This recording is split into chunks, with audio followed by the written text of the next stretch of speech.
नमस्कार, मी भूषण सरदार. आपल्या सर्वांचं द वुमॅन माइंड या आपल्या चॅनलवर स्वागत आहे. तर मित्रहो, आजचा विषय आहे लोक तुमचा आदर कधी करतात. बऱ्याच वेळा आपल्याला वाटतं की लोकांनी आपल्याला इज्जत द्यावी, आपली रिस्पेक्ट करावी, आपला आदर करावा, परंतु कधी कधी तसं घडत नाही किंवा लोक आपला आदर करत नाही. तर लोक आपला आदर का करत नाही आणि मानसशास्त्र याचे काय कारण सांगतं ते आज आपण जाणून घेऊया. तर जे लोक स्वतःचा आदर करतात त्या लोकांचा इतर लोकही आदर करतात. म्हणजे पहिली स्टेप अशी आहे की आपल्याला स्वतःपासून सुरुवात करावी लागते. आपल्याला स्वतःचा आदर करावा लागतो. आपल्याला समजावं लागतं की आपण काहीतरी विशेष आहोत. आणि जेव्हा आपण स्वतःला विशेष समजतो, टॅलेंटेड समजतो, तेव्हा इतर लोकही आपल्याकडे आकर्षित होतात आणि तेही आपला आदर करतात. परंतु आपण जर स्वतःला कमी समजत असू, स्वतःला कमी लेखत असू, तर लोकही आपल्याला त्याच दृष्टीने पाहतात आणि लोकही आपला आदर करत नाही. म्हणून पहिली गोष्ट की आपण स्वतःचा आदर करायला शिकलो पाहिजे. दुसरा मुद्दा असा आहे की प्रत्येकाला खुश ठेवण्याचा प्रयत्न करू नका.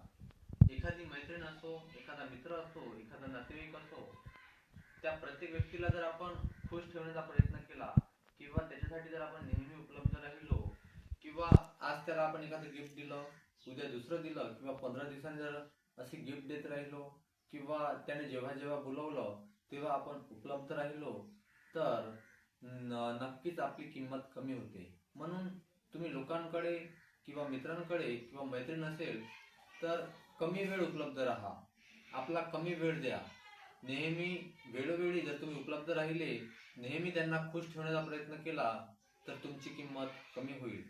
आणि जर तुम्ही कधी कधीच उपलब्ध राहिले तर नक्कीच तुमची किंमत वाढेल आणि लोक तुमचा आदरही करतील.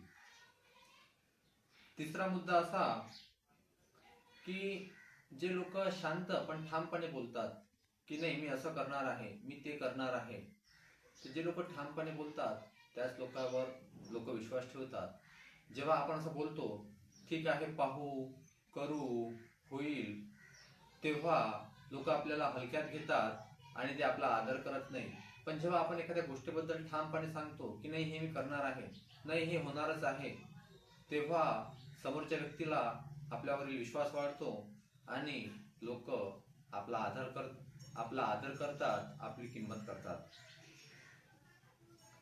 चौथा मुद्दा असा की स्वतःच्या मर्यादा लक्षात ठेवा. म्हणजे एखाद्याशी आपण किती बोलायचं, कुठपर्यंत त्याच्याशी संबंध ठेवायचे, याच्या मर्यादा आपल्याला लक्षात असल्या पाहिजे. नातेवाईकांचं नातं कुठपर्यंत मर्यादित असावं, मैत्रीचं नातं कुठपर्यंत मर्यादित असावं, मैत्रीचं नातं कुठपर्यंत मर्यादित असावं, हे आपल्याला आपल्या मर्यादा समजायला हव्यात. कधी कधी आपण जास्त भावनिक होतो आणि जास्तच प्रकट होतो.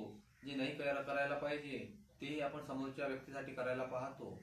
त्यामुळे कुठंतरी आपण जसा शब्द देतो समोरच्याला तसं सांगतो आणि तो शब्द आपण पाळू शकत नाही. त्यामुळे आपल्याला आपल्या मर्यादा कळायला हव्या. जेवढं सांगतो थोडं सांगायचं, पण ते पूर्ण करायचं. आणि महत्वाचा मुद्दा की शब्दांपेक्षा कृतीवर महत्व ठेवा.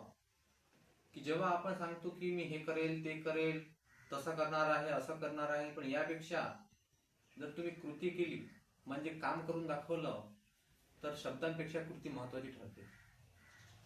त्यामुळे लोकांचा तुमच्यावर विश्वासही वाढतो की नाही बा, हा वास्तवातच काम करतो, हा फक्त गोष्टी सांगत नाही, हा फक्त शब्दांच्या फवाऱ्या मारत नाही किंवा काहीही उगाच बोलत नाही, पण हा वास्तवात कृती करतो.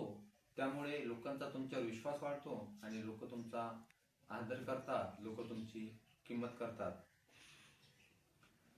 म्हणून मित्र हो, अशा पद्धतीने अनेक सोपे विषय मानसशास्त्रात समजून घेण्यासाठी आणि मानसशास्त्र काय सांगतं यासाठी तुम्हाला असेच नवनवीन विषय आमच्या चॅनलवर जाणून घ्यायचे असल्यास आपले चॅनल सबस्क्राईब करा. आणि तुम्हाला कोणत्या विषयावर व्हिडिओ आवडायला बघेल तसं आमच्या कमेंट बॉक्समध्ये नक्की सांगा. धन्यवाद.